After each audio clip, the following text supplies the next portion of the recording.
Hello and welcome. In this video, we will solve some problems on inverse trigonometric ratios. Uh, like in this problem, we have to find the principal value of sine inverse of half. We know that the principal branch of sine inverse of sine function is minus pi by 2 to pi by 2. So we need to find the value of sine inverse of half in this interval. So that is what the question is asking. So to find this, we can do this when is the sine value half? At what value of theta sine value is half? So it is at pi by 6 or 30 degree. So sine pi by 6 is half, and we can clearly see this pi by 6 is between minus pi by 2 and pi by 2. So the answer for this is pi by 6 or 30 degree. Let's move on to the next problem. So okay, this is an interesting problem. So we need to find sine inverse of negative some value, negative of, let's say, x. So how to find sine inverse of minus x? So let's take this problem only. How to do this? See, if I have, let's say, if I have to find only sine inverse of 1 by root 2, let's say we have to find sine inverse of 1 by root 2. This is my opposite side length. This is my hypotenuse length, because we know that sine theta is opposite by hypotenuse. So what I do is, so 1 by root 2 comes in, we need to check where does this 1 by root 2 comes. So opposite side is 1, hypotenuse is root 2, so 1 by root 2 comes in the first quadrant. So we need, so theta in this first quadrant, theta is positive. So where does minus 1 by root 2 lie? So minus 1 by root 2 means, so the opposite side should go to negative y-axis. So this is my negative 1, because this is minus 1, and this is my hypotenuse root 2. So this value is actually sine inverse of minus half, sine inverse of minus 1 by root 2.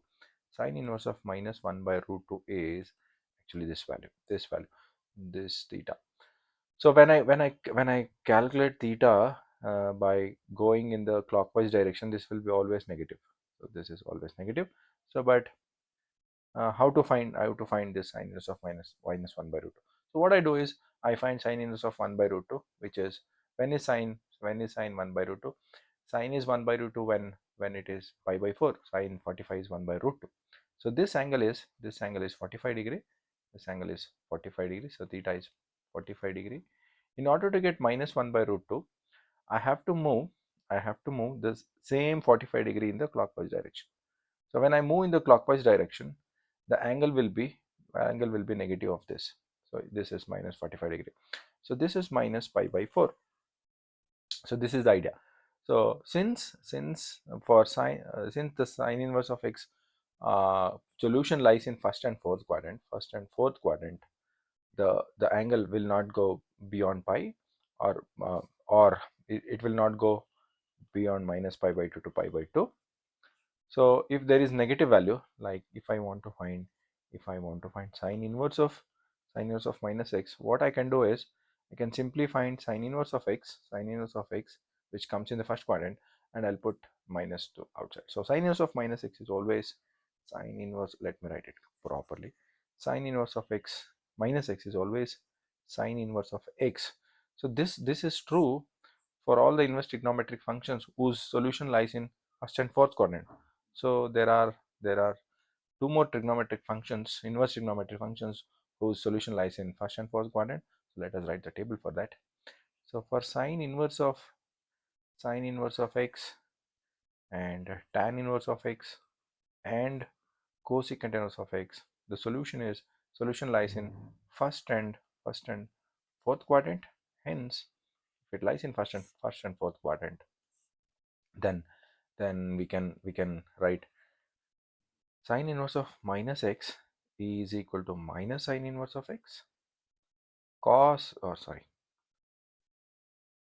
tan inverse of minus x is, again, it is minus tan inverse of x, and cosecant inverse of minus x is actually minus cosecant inverse of x. So this is for the first three inverse trigonometric functions. So then what about the other three trigonometric ratios? Let us take one example to write the formula for those the remaining three as well. let us take the same example. Like if I have cos inverse of minus 1 by root 2, let's say we have this. So first what I do is I calculate cos inverse of plus half, cos inverse of plus 1 by root 2, sorry, plus 1 by root 2. So this is my adjacent side because cos is adjacent by hypotenuse. So, and this is hypotenuse. So 1 plus 1 comes in the first quadrant. So this is my plus 1 root 2. The hypotenuse is root 2, and let us take this. So this angle is theta. So when is cos 1 by root 2? Again, it is pi by 4. Cos pi by 4 is 1 by root 2. Now we need to find cos inverse of minus 1 by root 2. Where does it come? Minus 1 by root 2 minus, let's take this out. Cos inverse of this is my, again, this is my adjacent side. This is my hypotenuse. So now the adjacent side is minus 1. So minus 1 comes in the second quadrant. So this is my adjacent side. This is my adjacent, and this is my hypotenuse root 2. Now I need to find this angle theta. I need to find. So what I do is I'll find this theta 1. This is theta 1 is actually theta 1 is theta 1. This is minus 1. Theta 1 is cos inverse of 1 by root 2, because here we have minus 1. So even though it has minus 1, the length is actually positive 1 and 1 by root 2, which is pi by 4 again. So now how to find this value? I want this value because I have to find the angle value with respect to this x-axis, with respect to x-axis up to this line. So how to find this? So this is actually complete. This angle is 180 minus if I do this, I can get this theta. So theta is actually pi minus theta 1. So what is theta? Theta is cos inverse of minus 1 by root 2. Pi minus theta 1. Theta 1 is cos inverse of 1 by root 2. So since the solution is between first and second quadrant, cos inverse of minus x is always pi minus cos inverse of x. So this holds good for all the other three inverse trigonometric ratios whose solution lies in the third quadrant. So what I can write for the remaining things is for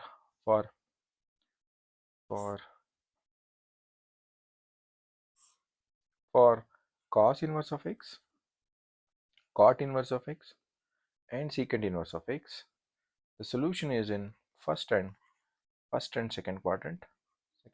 Hence cos inverse of minus x is actually pi minus cos inverse of x. Cot inverse of minus x is equal to pi minus cot inverse of x, and finally secant inverse of minus x is equal to pi minus secant inverse of x. So these formulas we use whenever we get these negative angles. Thank you so much for watching. Let's solve some more problems in the coming videos. Thank you.